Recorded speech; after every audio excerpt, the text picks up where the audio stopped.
Assalamualaikum dan selamat sejahtera. Okey, tajuk kita pada kali ini ialah homeostasis dalam benda hidup.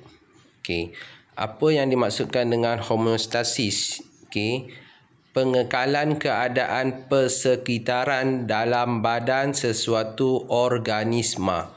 Okey, maksud homeostasis ialah pengekalan keadaan persekitaran dalam badan sesuatu organisma. Okey, pengekalan persekitaran dalam badan sesuatu organisma adalah supaya ianya berada dalam keadaan seimbang dan stabil yang membolehkan semua proses hidup dalam badan organisma itu berjalan dengan lancar. Sekiranya keadaan persekitaran tidak seimbang, misalnya suhu terlalu tinggi, sel-sel organisma boleh mati. Okey, itulah kepentingan homeostasis. Okey. Cikgu laju. Okey. Untuk tingkatan 1, okey, anda akan berkenalan dengan dua homeostasis, iaitu berkenaan dengan suhu dalam badan dan juga kandungan air. Okey. Okey. Permulaannya kita tengok dulu proses kawalan homeostasis secara am. Okey. Ini dia carta alih. Okey. Secara am. Sebenarnya ini dah menjurus kepada suhu. Okey, sebenarnya julat suhu normal yang kamu nampak tu kita boleh tukarkan dia kepada keadaan normal. Keadaan normal. Okey. Tak apalah, kita guna juga carta alih ini Okey. Jadi jika keadaan meningkat daripada keadaan normal, okey. Misalnya suhu meningkat daripada suhu normal. Okey, apa yang terjadi? Okey, pusat kawalan dalam badan kita dia akan mengesan keadaan tersebut meningkat daripada keadaan normal. Seterusnya pusat kawalan akan mengarahkan mekanisme pembetulan. Okey. Seterusnya apabila mekanisme pembetulan dilaksanakan oleh badan, keadaan yang tadi tidak normal yang meningkat lebih daripada normal akan menurun sehinggalah keadaan menjadi kembali normal. Okey, apabila keadaan dah menjadi menurun kembali kepada normal, mekanisme pembetulan yang diarahkan oleh pusat kawalan tadi akan berhenti. Okey, pusat kawalan ialah otak. Okey. Begitu juga dengan kalau keadaan normal, okey, keadaan tu menurun daripada keadaan normal. Contohnya suhu badan menurun daripada suhu normal. Okey, juga akan dikesan oleh pusat kawalan iaitu otak, yang mana pusat kawalan akan mengarahkan mekanisme pembetulan dilaksanakan agar keadaan tersebut meningkat sehingga menjadi kepada normal semula. Apabila keadaan dah menjadi normal, mekanisme pembetulan akan berhenti. Begitulah. Sebarang perubahan akan dikesan dulu oleh pusat kawalan. Pusat kawalan akan mengesan sama ada keadaan tersebut meningkat ataupun menurun daripada keadaan yang normal, sama ada suhu normal ataupun kandungan air yang normal. Jadi apabila pusat kawalan iaitu otak kesan, dia akan mengarahkan mekanisme pembetulan dilakukan oleh badan. Mekanisme pembetulan ini banyak, nanti kita jumpa. Kita tengok. Jadi apabila mekanisme pembetulan dilaksanakan oleh badan, keadaan akan kembali menurun ataupun meningkat sampailah jadi normal semula. Apabila dah normal, mekanisme pembetulan tadi akan berhenti. Itu carta alih secara am.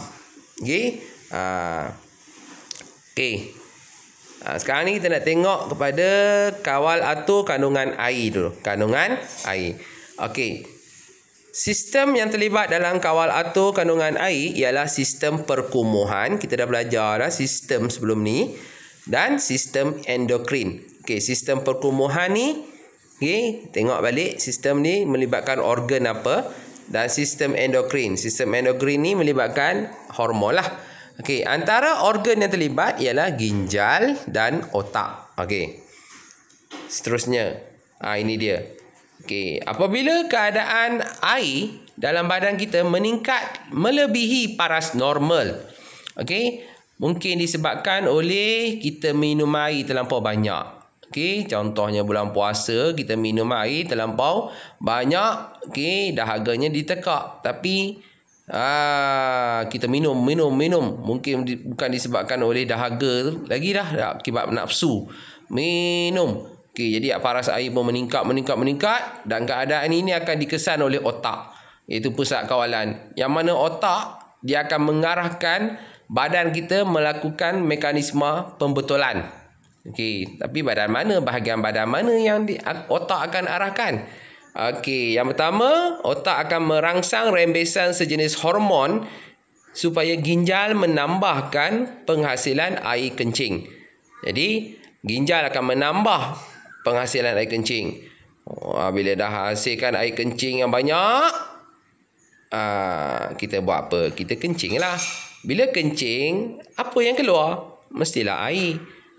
Jadi air akan mengalir keluar daripada badan melalui kencing. Seterusnya menyebabkan kandungan air dalam badan menurun. Kita akan kencing, ginjal akan menghasilkan air kencing, kita kencing sampailah air dah kembali normal. Lepas tu kencing lagi. Tak ada kan. Itulah yang dikatakan yang cikgu sebut tadi. Mekanisme pembetulan ni dia akan berhenti apabila keadaan tu dah jadi normal. Kalau air dah normal, badan kita tak akan mengeluarkan air lagi. Okey. Seterusnya, kalau air menurun daripada normal, air kurang. Mungkin sebab kita ni berpeluh ke, tak tahulah. Maksud air dalam badan kurang daripada normal. Okey, juga dikesan oleh otak, pusat kawalan ni. Okey, apa mekanisme pembetulan? Otak ni dia akan merangsang rembesan sejenis hormon supaya ginjal kurang hasilkan air kencing. Jadi bila kurang air kencing dihasilkan oleh ginjal, kita nak terkencing tak? Taklah kan. Jadi air keluar tak daripada badan? Tidak. Bukan itu saja, kita juga akan berasa dahaga. Bila kita berasa dahaga, kita akan minum air. Bila kita minum air bertambah. Tapi kita tak kencing. Sebab apa tak kencing? Sebab otak rangsang rembesan sejenis hormon supaya ginjal mengurangkan penghasilan air kencing. Air yang dah ada tu tak keluar. Terus sebaliknya kita akan menambah air daripada sumber luar. Contohnya kita minum. Okay? Sebab apa? Sebab kita berasa dahaga. Berasa dahaga tu pun juga adalah mekanisme pembetulan. Okey, kita minum, tak kencing. Sampailah minum, air bertambah. Sampailah dah normal. Lepas normal, rasa dahaga tu pun hilang. Jadi sebab apa dah hilang? Sebab keadaan dah normal. Okey. Boleh faham Okey, seterusnya. Kawal atur suhu badan. Okey, sistem yang terlibat dalam kawal atur suhu badan ialah sistem perkumuhan dan sistem endokrin. Okey, antara organ yang terlibat ialah kulit, otak dan otot rangka. Okey? Suhu pula. Okey. Suhu normal bagi badan manusia ialah 37 darjah Celsius. 37 darjah Celsius. Okey. Jadi, apabila suhu badan kita meningkat daripada 37 darjah Celsius, contohnya 37.1, 37.2.5, okey, demam lah tu. Okey, akibat mungkin pada hari panas, okey, suhu badan akan meningkat. Okey, sama juga keadaan yang meningkat lebih daripada normal, suhu lebih daripada normal, otak akan kesan. Otak ni apa? Pusat kawalan. Jadi bila otak kesan, dia akan mengarahkan mekanisme pembetulan. Okey, terdapat 2, 4, 5, iaitu yang pertama, salur darah mengembang. Bulu roma condong, berpeluh, Aktiviti otot rangka dan perembesan hormon-hormon tertentu akan berkurang, seterusnya menurunkan suhu badan dan air kencing sedikit. Okey. Jadi 5 mekanisme ni akan dilaksanakan oleh badan setelah diarahkan oleh otak, sehinggalah kelima-lima ni dia akan berlaku sehinggalah suhu badan menurun.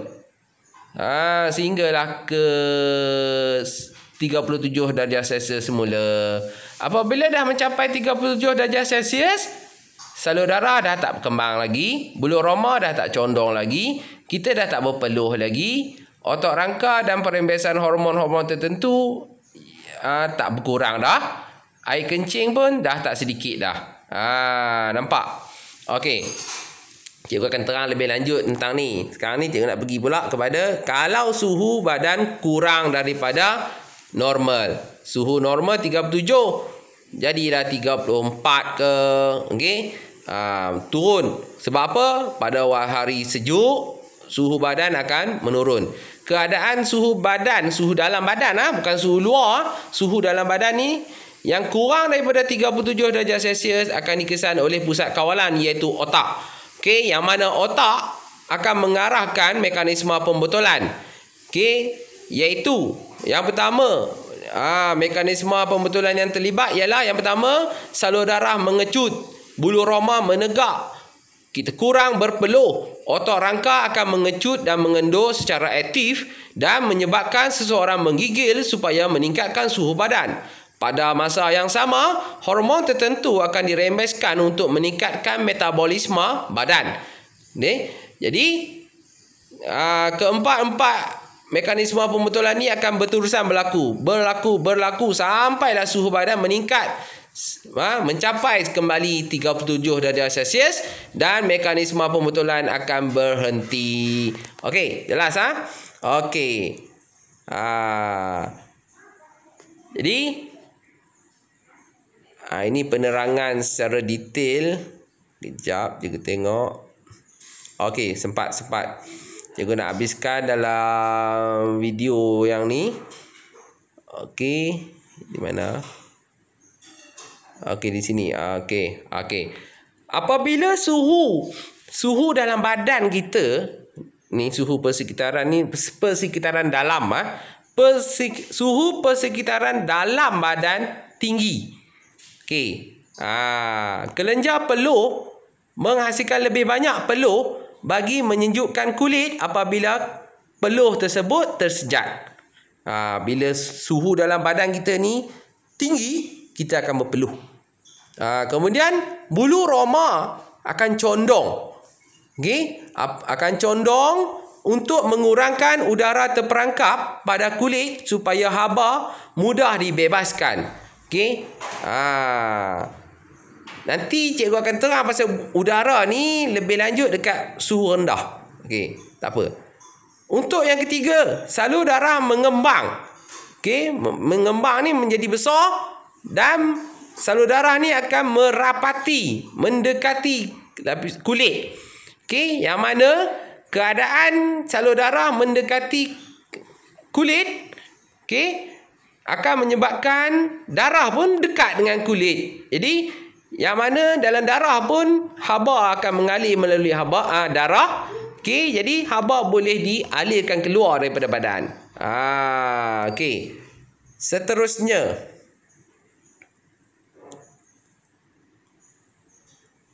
ini dia. Bila suhu persekitaran dalaman tinggi, yang pertama, salur darah mengembang, bulu roma condong dan kelenjar peluh mengeluarkan peluh. Itu dia. Kemudian, apabila suhu persekitaran dalaman badan rendah, apa yang terjadi? Bulu roma menegak supaya dapat memerangkap satu lapisan udara yang akan bertindak sebagai penebat haba. Jadi haba yang ada dekat dalam, dia nak keluar. Bila dia nak keluar, dia bertemu dengan lapisan udara ni. Okey, dia nak melepasi lapisan udara tak boleh sebab lapisan udara tu bertindak sebagai penebat haba, tidak membenarkan haba mengalir melaluinya. Jadi haba akan kekal di dalam badan. Berbeza dengan yang tadi. Yang tadi bulu roma macam mana? Kalau suhu dalam badan tinggi, bulu roma condong supaya tak ada haba yang terperangkap. Bila tak ada haba, bulu roma condong kalau suhu dalam badan kita tinggi. Sebab apa? Bila dia condong, tak ada udara yang terperangkap dekat bulu roma tu. Bila tak ada udara yang terperangkap, tak adalah lapisan penebat. Jadi haba nak keluar boleh tak? Haba nak keluar boleh. Sebab apa? Tak ada halangan. Dia boleh keluar. Tapi berbeza dengan kalau suhu dalam badan kita rendah, kita nak mengekalkan suhu tu. Jadi kita tak nak bagi haba keluar. Sebab itulah bulu roma kita akan menegak. Bila menegak, akan ada lapisan udara yang terperangkap, yang mana bila udara tu terperangkap, dia akan bertindak sebagai penebat haba. Haba dalam badan nak keluar, dia macam terperangkap dekat situ, ada sekatan jalan. Tak boleh balik, tak boleh keluar. Patah balik selain daripada tu, salur darah mengecut. Bila mengecut, dia jauh daripada kulit. Bila dia jauh daripada kulit, haba yang mengalir dalam saluran darah tu tak boleh nak keluar. Jauh. Berbanding tadi. Tadi kalau suhu dalam badan kita tinggi, salur darah dia kembang. Bila kembang, haba yang mengalir dalam saluran darah boleh keluar sebab dia dekat dengan kulit. Ni dia jauh. Sebab apa dia jauh? Salur darah kecut. Itu dia. Boleh faham? Okey, ni dia. Suhu persekitaran dalam badan rendah, apa yang terjadi? Salur darah mengecut. Bulu roma menegak. Ada peluh tak? Tak ada lah. Okey? Saya rasa itu dulu setakat buat masa untuk video yang ni. Nanti sambung lagi homeostasis yang kedua.